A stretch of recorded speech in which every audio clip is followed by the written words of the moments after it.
Boa tarde, pessoal. Tudo bem? Estou muito feliz em vê-los aqui. Principalmente para nós conversarmos sobre um assunto muito interessante, que é a espinha dorsal da qualidade de software, que são os testes. E paralelo a um dos maiores desafios da área da segurança, que é a engenharia social. Hoje, como especialista na área de segurança e especialista na área de teste, a gente vai ter uma conversa sobre esse desafio, né? Que é como proteger nossos sistemas da pior ameaça que pode existir no universo cibernético. Nós mesmos. Como a gente tem aqui Vocês estão conseguindo me ouvir bem aqui? Bacana. Como a gente tem um público aqui bem eclético, né? Eu resolvi fazer a nossa conversa da seguinte maneira. Tá funcionando? Aponta para cá. Aqui. A gente vai primeiro entender aqui o que é teste de software. Mas eu pretendo não me aprofundar muito para a gente não perder muito tempo, tendo em vista que o nosso tempo aqui é curto, e eu quero mais me aprofundar no desafio, tá? No desafio da defesa. Então, olha lá, o que é o teste de software? Para a gente entender o que é teste, apesar do nome ser bem sugestivo, né? Teste é muito mais do que apenas pegar um programa, aplicar alguma regra de teste e obter resultado. Quem é da área de teste aqui, eu estou vendo um monte de rosto conhecido que são, sabe que definir teste não é tão fácil. Se nós pegarmos vários autores da área de teste, cada um vai ter uma definição diferente. E todos eles vão estar falando a mesma coisa de forma correta, mas usando uma sintaxe diferente.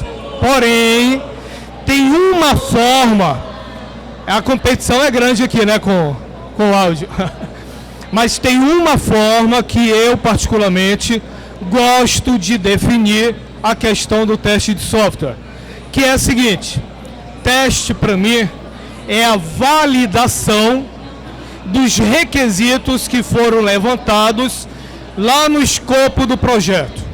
Então, quando a gente vai projetar, quando os analistas se reúnem para projetar um sistema, eles levantam requisitos. Esses requisitos, eles vão definir as regras de negócios do sistema.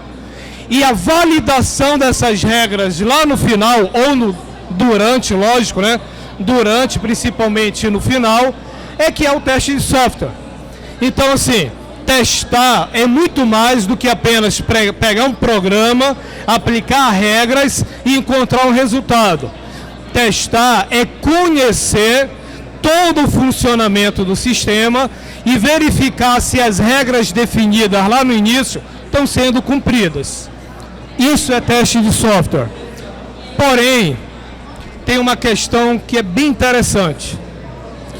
Eu não posso, quando a gente olha a imagem de um teste, uma curiosidade, eu não sou da área de design, a minha filha é, mas eu criei essa imagem com o uso da inteligência artificial.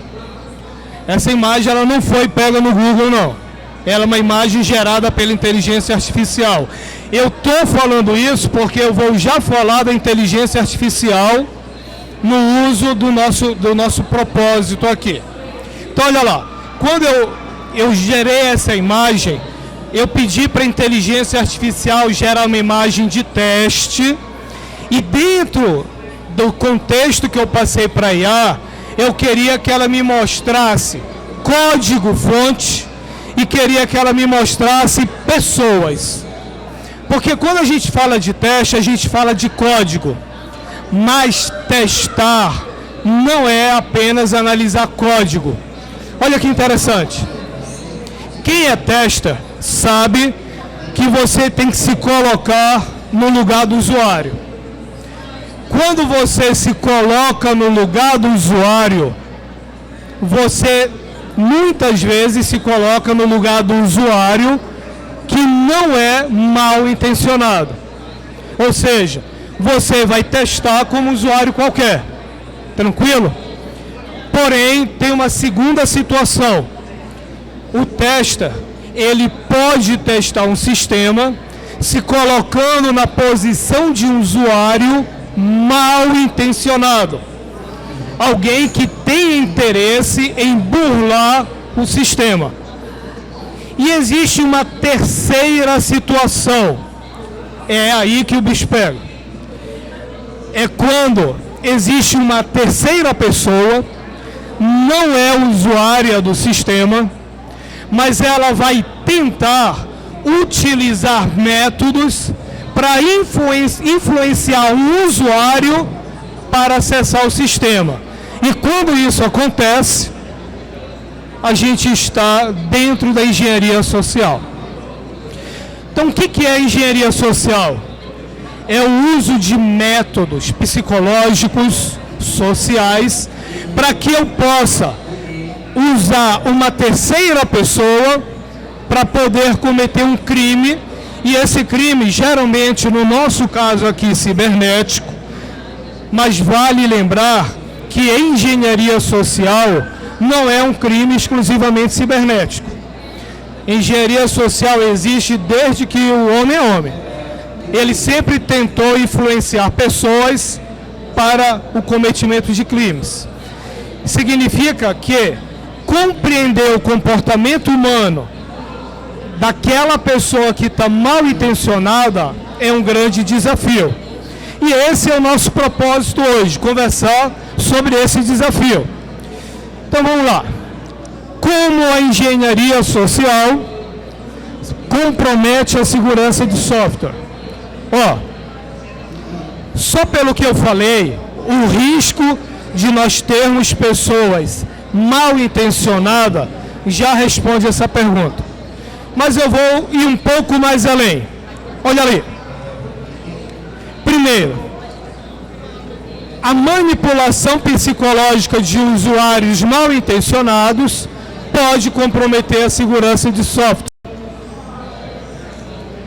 A exploração de vulnerabilidades humanas pode comprometer a segurança do software. Eu vou dar um exemplo bem clássico para vocês aqui. Só um detalhe interessante, hein? Exploração da vulnerabilidade humana e manipulação psicológica são coisas diferentes. Eu posso manipular você psicologicamente para você cometer um crime sem que você seja uma pessoa vulnerável. Tá ok? Mas eu posso descobrir uma vulnerabilidade sua e agir em cima dessa vulnerabilidade para tentar cometer o crime. Tá ok?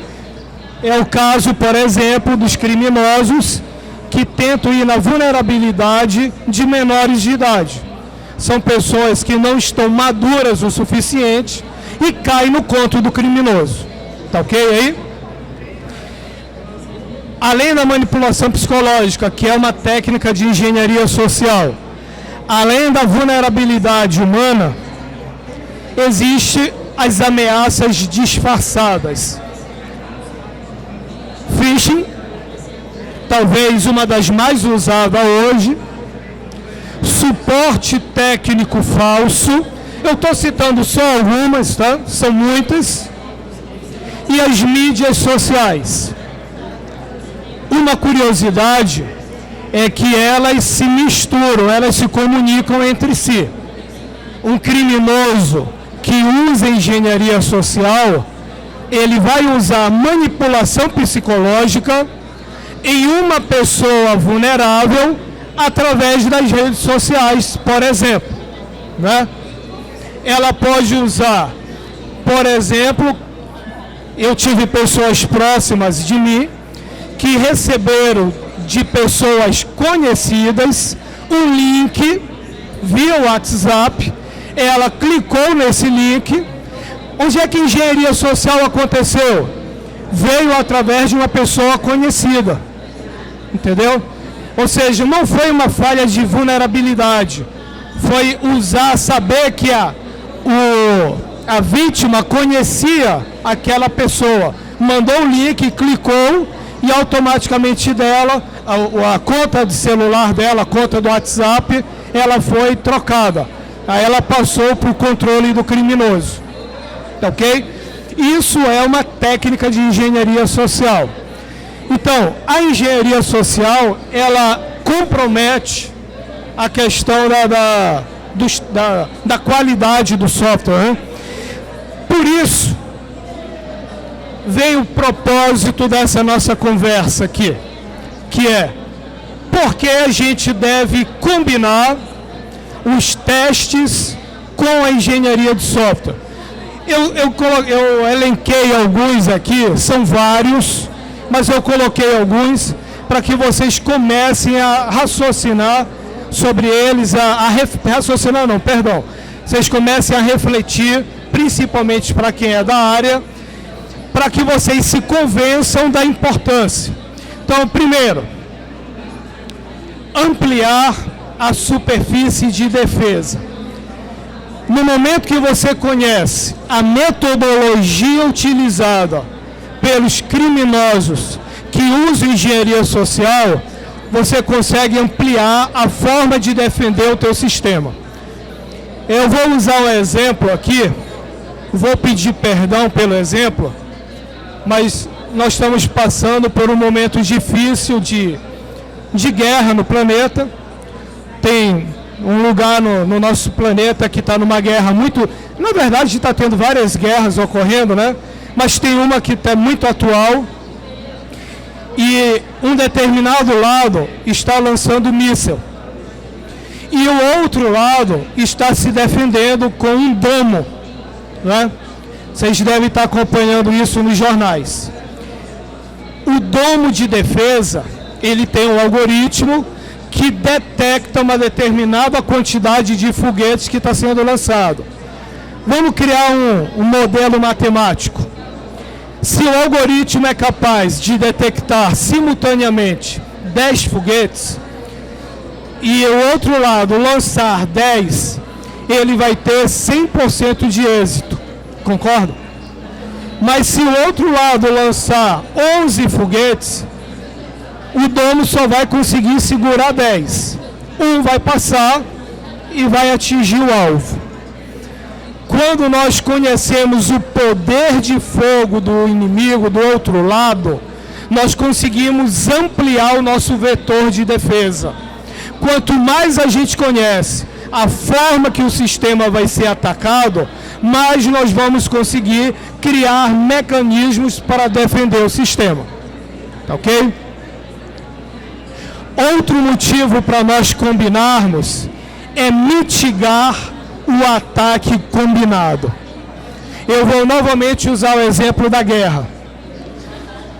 Quem estuda aí, os historiadores, né, os especialistas em guerras, sabem que durante uma guerra existem as forças armadas, exército, aeronáutica, marinha. O ataque é feito simultaneamente, terra, água e ar. Ou seja, o exército que ataca em frentes diferentes. O universo cibernético, ele está numa guerra constante. Então nós temos que combinar forças para defender o sistema. Porque o ataque, ele não vem só através de um hacker, ele não vem só através de um phishing, ele vem através de engenharias sociais, ele vem através de cavalos de Troia, spyware, malwares, de todas as formas que nós possamos imaginar. Então é necessário que a gente consiga mitigar os ataques combinados. Outra abordagem é a segurança holística. Quem é da área de TI vai se sentir um pouco ofendido com o que eu vou falar agora. Mas eu vou falar porque eu já fui assim. A maioria dos programadores são programadores cartesianos. Só olham em duas direções. Eles acham que apenas é necessário escrever o código e efetuar o teste de unidade. Pronto. Esquece que existe toda uma holística necessária para você conseguir manter a qualidade de segurança no sistema. Porque a complexidade do ataque, na maioria das vezes, é maior que a complexidade de defesa. Se a gente reverte esse jogo, a gente consegue defender melhor o nosso software, o nosso projeto. Tá ok? Talvez a mais importante, né, do que eu vou falar hoje aqui, da importância aí de nós combinarmos, é a questão de conscientizar o usuário. Eu costumo dar um exemplo, é clássico, quem já estudou teste comigo aqui sabe, eu dou um exemplo padrão para todo mundo. Imagina que você mora numa área perigosa da cidade. O universo cibernético é todo perigoso. Mas imagina que você mora numa área perigosa da tua cidade e compra uma casa. Para proteger a tua casa, o que você faz? Um muro alto, cerca elétrica, sistema de CFTV, alarme, contrata um vigilante armado, faixa preta em 10 artes marciais, campeão internacional de tiro, coloca 2 pitbull, 3 rottweilers e ainda compra um tiranossauro rex para fazer a segurança da tua casa. Você está seguro. Chega o criminoso, aperta a campainha da tua casa, o vigilante, pois não? Eu estou com uma encomenda aqui para o teu patrão, que foi enviada pelo fulano. O criminoso já sabe que o teu patrão conhece o fulano. Isso é engenharia social, ele já fez essa análise. O vigilante entra em contato com o patrão e fala: ei, patrão, tem uma encomenda do fulano aqui. Ah, traz para dentro. E aí o vigilante ainda ajuda o cara a levar. A propósito, eu me esqueci de falar, a encomenda é um cavalo grandão, tá, de madeira. E aí ele ainda ajuda a levar o cavalo lá para dentro. E quando chega lá dentro, a barriga do cavalo abre, é literalmente um cavalo de Troia, onde os bandidos estão lá dentro para dominar a casa. A culpa foi do vigilante, a culpa foi do sistema de CFTV, do rottweiler. Eu sei que vocês devem estar achando que a culpa é do tiranossauro rex, porque ele está há 65 milhões de anos sem receber atualização, né? O update dele está atrasado. O verdadeiro culpado quem foi, gente? O usuário, que poderia ter entrado em contato com fulano para perguntar se ele realmente havia enviado aquele presente para ele. Então, conscientizar o usuário talvez seja um dos itens mais importantes dentro dessa área. Outro motivo para essa combinação: economizar recursos. Quem é da área de teste sabe, se o sistema falha na mão do usuário, você perde dinheiro, porque o teu sistema perde credibilidade. Ok? Então, no momento em que você garante um sistema robusto e seguro, você está o quê? Economizando recursos. Cumprir normas de regulamentações. Por que eu preciso cumprir normas? Primeiro, porque ela existe. Segundo, que quando você cumpre os protocolos adequados, acredite, o teu sistema vai funcionar de forma mais eficiente. Ok? Professor, na empresa que eu trabalho, não tem protocolos nem procedimentos de segurança. Crie. chama o teu gestor, o chefe da equipe de TI, se você for o chefe, melhor, se reúnam e criam métodos para que você possa definir normas e regulamentação. O que mais existe são modelos, e modelos que já estão em uso, modelos que estão aprovados por institutos internacionais de segurança, que você pode tranquilamente adaptar à tua empresa, tá ok? Se não existe, você pode começar a criar essa política agora, tá ok? Lógico que você vai minimizar riscos. Afinal de contas, qual é o propósito de nós colocarmos segurança nos nossos sistemas? Minimizar riscos, tá ok? E quando a gente fala minimizar riscos, a gente não vai se aprofundar aqui, mas nós estamos falando minimizar risco em todas as camadas. Minimizar risco no teu sistema de falhar, minimizar o risco do teu software ser mal interpretado pelo usuário, minimizar o risco de você ter o nome da tua empresa queimada, minimizar o risco de uma invasão através do teu sistema e causar um desgaste à tua empresa, inclusive financeiro, tá ok? Então vocês percebem aí que há vários motivos para nós combinarmos o estudo da análise da engenharia social e aplicar as regras de teste de software. E aí nós chegamos onde eu gostaria de chegar. Quais são as estratégias que nós devemos abordar, tá ok? Antes de eu falar sobre elas, eu vou abrir uma aspas aqui. Quando surgiu aí eu vou voltar um pouco antes. Eu me formei, vocês vão me chamar de velho, né? Tá. Eu me formei lá nos anos 90, não vou falar que ano, mas foi lá nos anos 90. E trabalhei como desenvolvedor durante os anos 90 e parte dos anos 2000. Em 2009, eu tive um incidente de segurança em uma aplicação que eu criei. Gente, eu já tinha mais de uma década de formado quando eu vim descobrir a importância do teste de software, da segurança de teste. Por isso que eu falo que eu já fui um programador cartesiano, ok?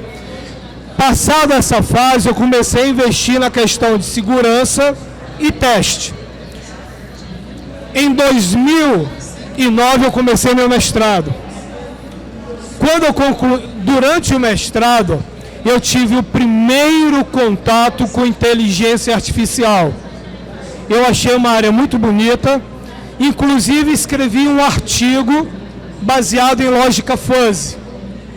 Depois do mestrado, a inteligência artificial saiu da minha vida profissional, por motivos que a própria carreira nos leva.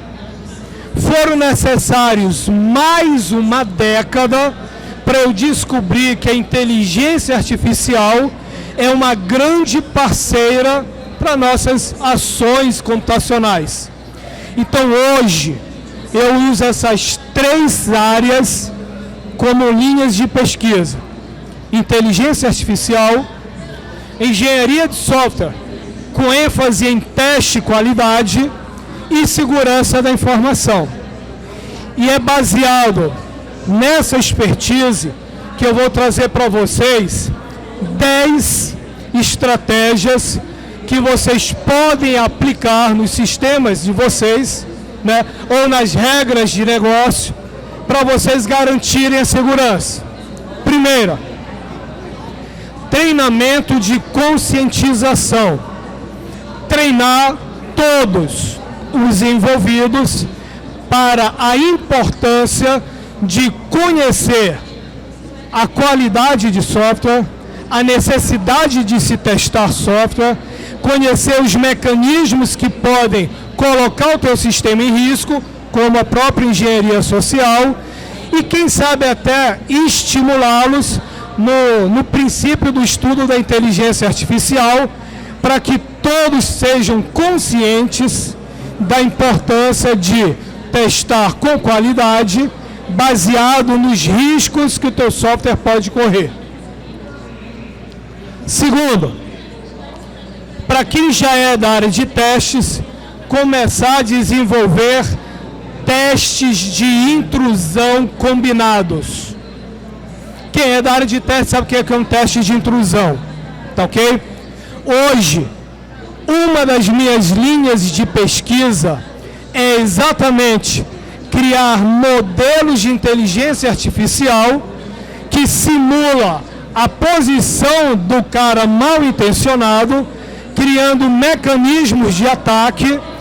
Eu verifico através da inteligência como ele vai me atacar e começo a desenvolver vetores de defesa. Tá ok? Próximo. Revisão de políticas e procedimentos. Preste atenção. Eu criei uma política de segurança há 10 anos atrás e ela está funcionando perfeitamente bem. Será que ela está? Eu fui avisado que faltam 5 minutos, a gente vai correr um pouco.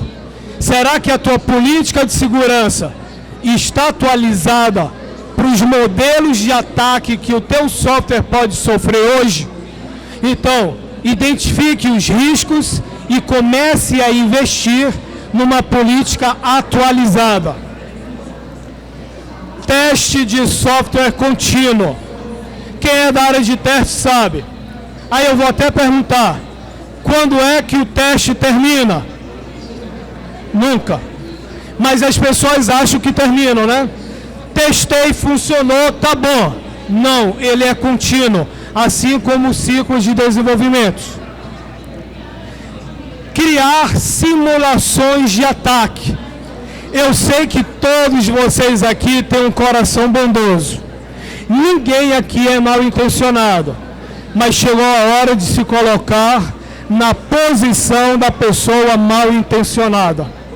Comece a pensar como eles. Comece a pensar como ele iria te atacar.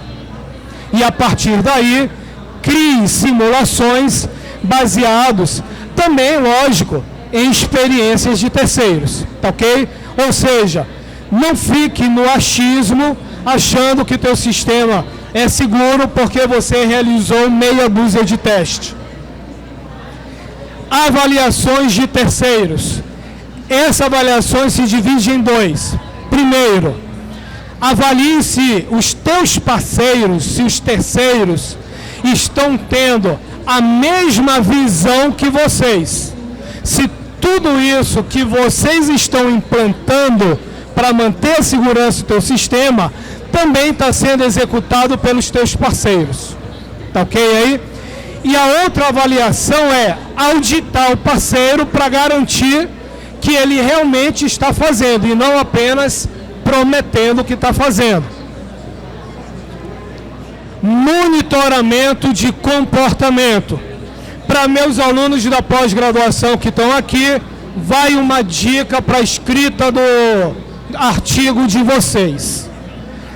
Monitorar o comportamento dos usuários para que a gente possa verificar através do comportamento se ele está bem ou mal intencionado. A inteligência artificial é capaz disso. Identificar que a mudança do comportamento do usuário vai identificar que aquele não é um usuário comum. Tá ok? Tem muitas áreas, muitas linhas de pesquisas trabalhando em cima do comportamento do usuário para identificar vetores de ataque. Resposta a incidentes. O incidente aconteceu, você vai cruzar o braço ou vai apenas tentar resolver?